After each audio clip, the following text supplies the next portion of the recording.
Good morning, everybody, and welcome to Real Talks Dominate Real Estate. It's August 21st, 2020, and I'm Charlie Bengel. And I'm Meaza. Grab a cup of coffee and let's make your real estate career better. Eyerusalem, happy Friday. Always good to see you. What's in the news this morning? Charlie, happy Friday. And this morning headlines, inventory on the way, new homes post big gains. Housing is giving a boost to the economic recovery in housing inventories. Single-family and multifamily construction jumped nearly 23% last month, the commenced department reports. This marks the highest production rate since February. Broken out, single-family construction jumped in July by 8.2% to a seasonally adjusted annual rate of $940,000.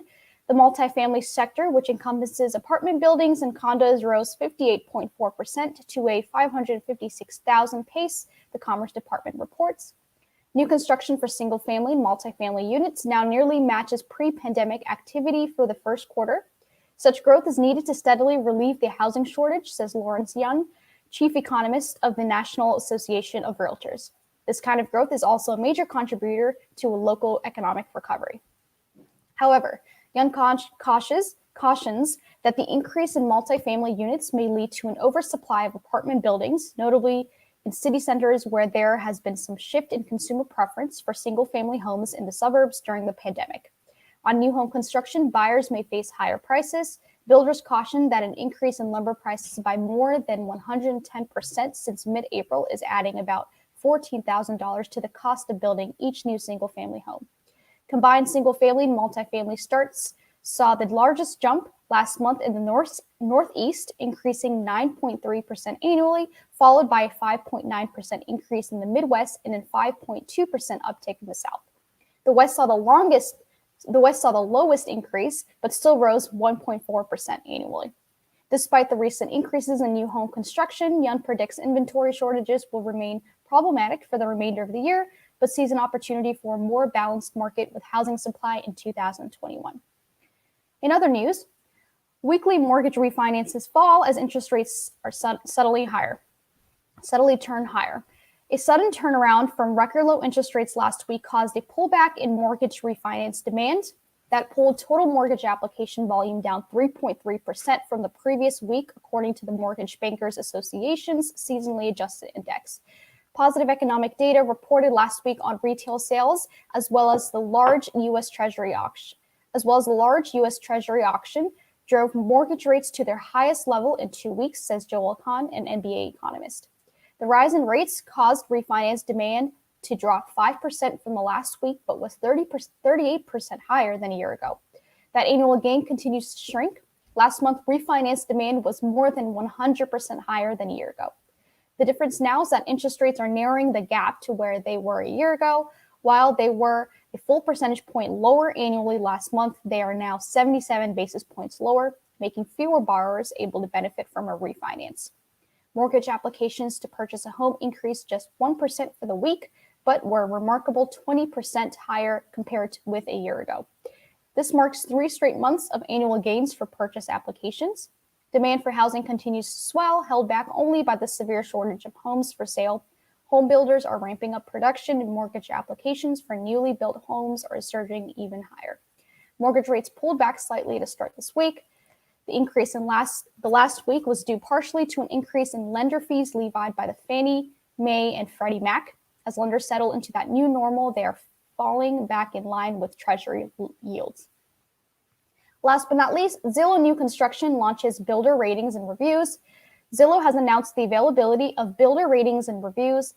This rich buyer-generated content will be displayed on builder profiles, community pages, and paid new construction listings on Zillow, the company stated. New homeowners will be surveyed at move-in and asked to rate their overall experience, the quality of their home builder responsiveness, and the confidence they have in a builder, and whether or not they would recommend that builder to other home buyers. The new feature addresses a common desire among new construction home shoppers interested in learning more about the company building their home. According to the Zillow Consumer Housing Trends Report, 76% of new construction buyers say that the reputation is very or extremely important. The new feature is free to builders already partnering with Zillow through its promoted communities listing product and provides builders the opportunity to enhance their reputation and influence customer decisions during a critical time in the home shopping journey. The feedback we collect from our new buyer surveys provides us with insightful data, helping us work toward delivering the best possible home buyer experience, said Ashley Hoyt, Director of Market and Consumer Research at Stanley Martin Homes. The Builder Ratings and Reviews program will be facilitated by Avid Ratings, who already work with more than 25% of the top home builders in the United States and Canada.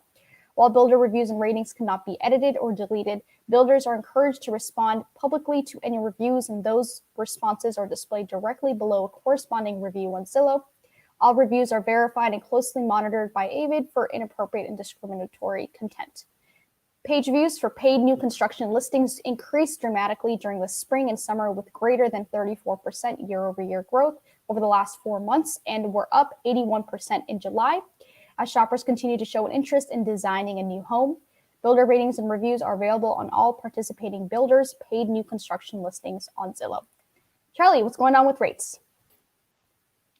Thanks, Eyerusalem. As you mentioned a minute ago, rates have gone up just slightly. 30-year fixed is the same as it was a couple days ago at 3%. Jumbo did go up an eighth of a point and is now at 2.875%. FHA and VA remain at 2.75%. These are purchase rates, complements of PNC mortgage for the Washington metropolitan market. Back over to you to talk about the market.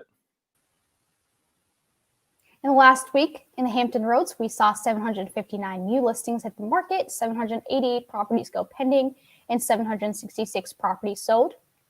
In the last week, in the Washington metro area, within 30 miles of the White House, we saw 1,377 new listings at the market, 1,934 go pending, and 1,543 homes sold. Back over to Charlie with our special guest. Thanks again, Eyerusalem. It's my pleasure to welcome to our show this morning, Lily Yu. Welcome and good morning, Lily.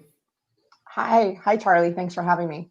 Always good to see you. Lily comes to us from Raleigh, North Carolina, and is with Oak Springs Realty, which is affiliated with Fathom Realty. And we wanted to have you on the show to talk about this really super successful event that you did in your farm. And I think there's probably some agents out there that are thinking, an event and a farm in COVID for clients? How'd that work? So we're going to talk about that. Talk to me about your market and your business down there in Raleigh. Yeah, sure. So I'm based out of North Raleigh, and just generally the Triangle area has been an incredibly strong seller's market, like many parts of the country. And so we have about anywhere from 1.5 to 2 months worth of inventory at any given moment, and just depends on different parts of the Triangle you are, be it in Raleigh or Cary or Apex, etc.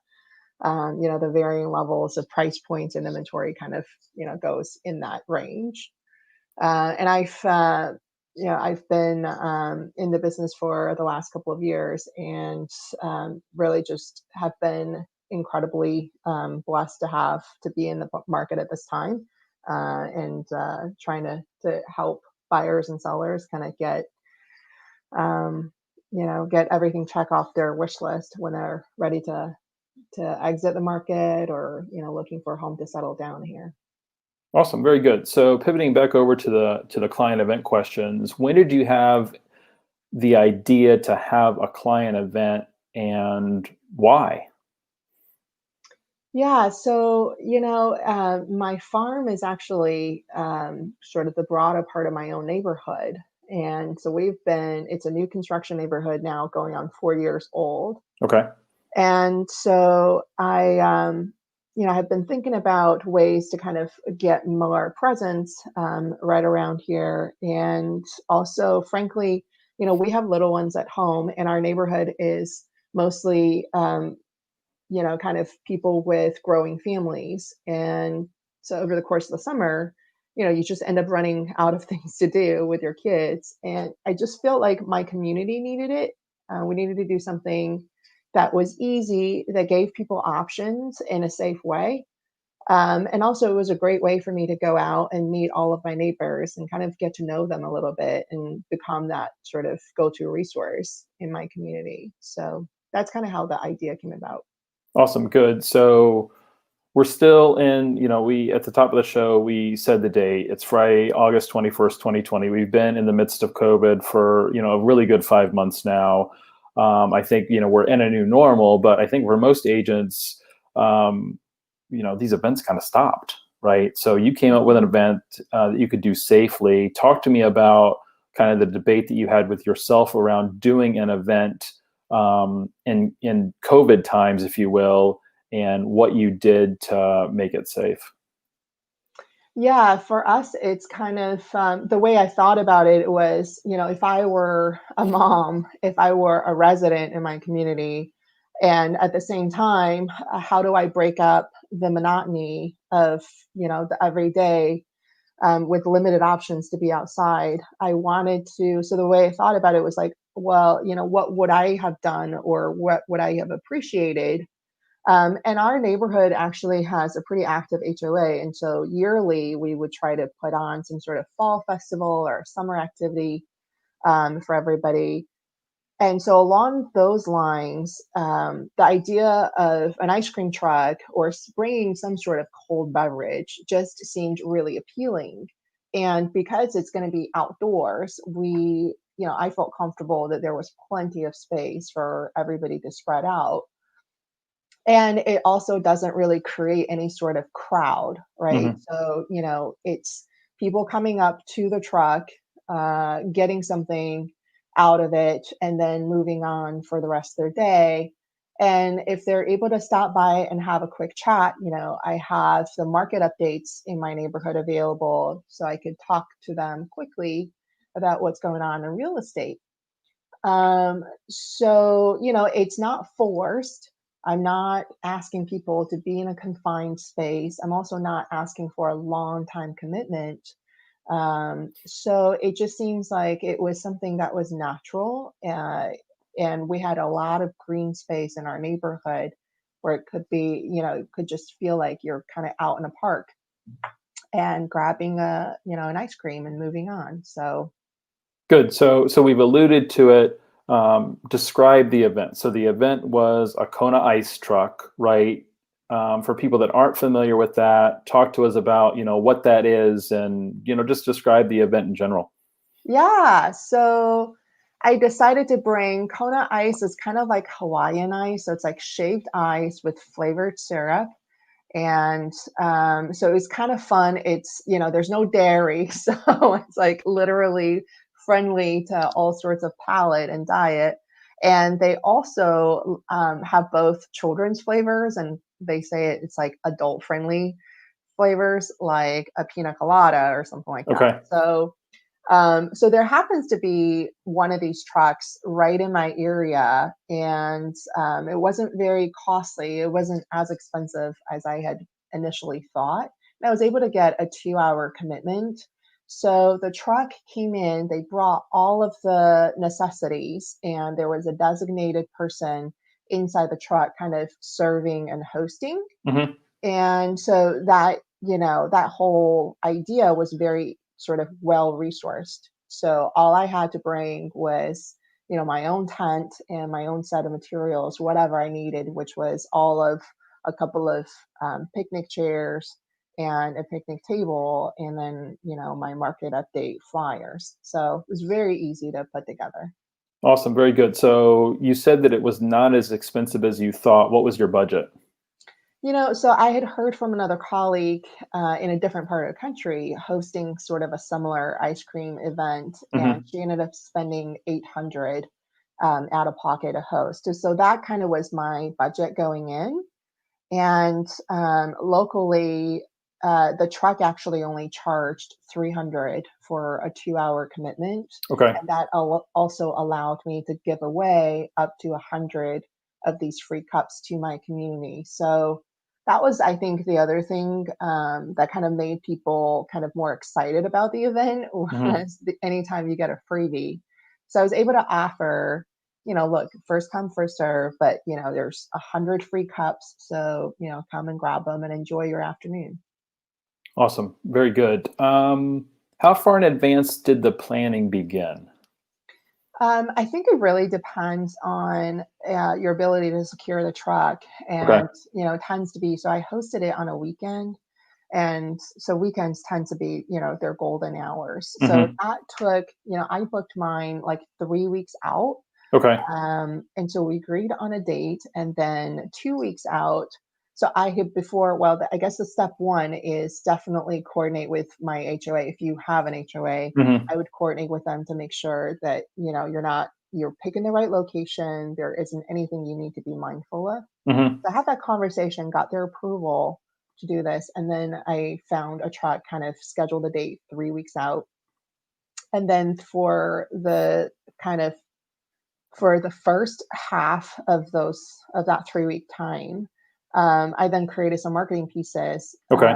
and so that includes, we have a Facebook group, so I created a Facebook post, designed it in Canva, and then I also designed similar kind of same theme, postcard like flyers in Hmm. Canva, and had those printed out. And so I ordered those, had those printed, and then my husband and I drove around our neighborhood at night and just delivered those flyers into people's mailboxes. So there was Okay. no contact. Um, and uh, and then I posted actually to our Facebook group 2 weeks before the event, and then I posted a reminder the week of. Okay. And that was it. It was, on the ground marketing, and then some social media marketing. Awesome. How many houses did you deliver flyers to? Do you know?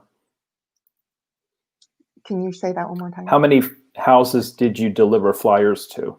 Yeah, I did 250. Okay. So my immediate neighborhood, my own subdivision, there's about 90 homes, and then we're surrounded by other tangible or tangential neighborhoods. So Hmm.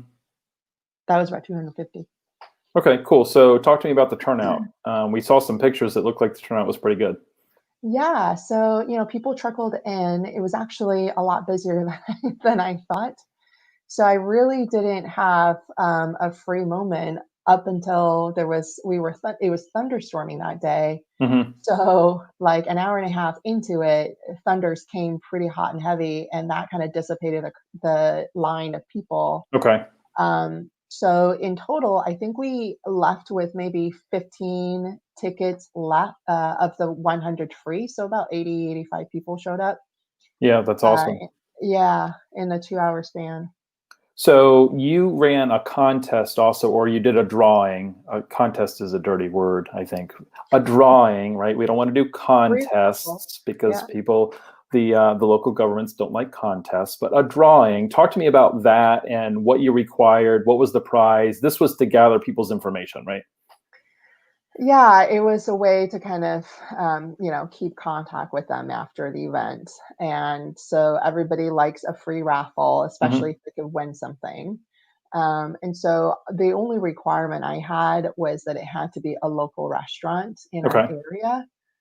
So it also kind of serves that dual purpose of helping out our local business. And so people responded really well to that. We end up getting about 35 contacts, Okay. people who decided to participate in the drawing, and then the other thing is I let them pick their restaurant. So it was, there's enough variety. I didn't really Hmm. want to close people in to whatever restaurant I picked. So it was restaurant of their choice, gift card of $75, and it just has to be a local business. Nice. Okay. So what was the reaction of the community for your overall event, do you think? Oh, it was really, really nice. That was the other thing, was I didn't really know how people would respond. But I actually got a lot of thank yous just voluntarily from our Facebook group. And then even after, some of the people had walked up or had messaged me and just said, "Hey, we really appreciated it." It was just an act of kindness. And Hmm. um, we had something fun to offer to our kids and our visiting, parents and things like that. So it was well received. I was surprised to see the response. Awesome. So what are you doing follow-up wise? Yeah, so I sent everybody who share their contacts, I sent each of them a handwritten thank you note. Okay. So that's making their way out to them. And then I will also follow up probably in a couple weeks' time, but I'll follow up with them, reach out to them, via phone conversation, kind of Good. just check in, ask if they have any questions about the market, and see if there's anything I can help with. Awesome. Um, Talk to me about future events. So this was I think everybody would agree this was really successful. Um, what are any ideas for future events? Are you planning future events? Yeah, so I was like, I was stoked. I mean, I think I got more out of it just for doing something good. I think that endorphin kind of really kicked in and carried a long way. So my husband was actually telling me he really enjoyed it as well because he kind of was my helper and my Right. kids were out. It just was so fun to like, uh, you know, be safely distant, but Hmm. be in the same place with our neighbors and kind of have a more than 2-second conversation. So we were thinking about either doing some sort of a food truck maybe later in the year, Okay. or if it's like a nice fall evening. We've been to some outdoor movie showings Hmm. lately in the area. So if we could, and we have a really flat lawn space Okay. Good. when I did the event. So that was something we could try is to bring an outdoor screen and maybe just do like a neighborhood evening movie night. Awesome. Very good. So if people are interested in Kona Ice, it's Kona, Kona Ice. You can just Google it. I think it's a franchise, right? So It is. they've got trucks kind of scattered all over. Mhm. I did check prior to the meeting today. We have Kona Ice trucks in the metropolitan Washington markets and down in Hampton Roads as well.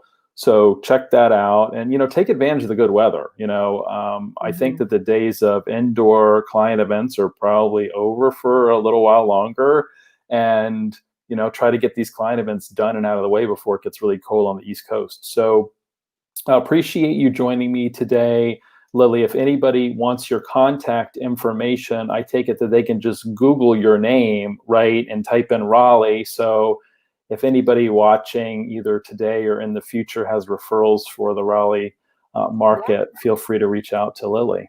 happy to. Always good to see you. Thanks again for joining us. Have a great day, and back over to Eyerusalem. Thank you so much for watching. And as always, we're here to make your career better. Have a good weekend, everybody. Take care.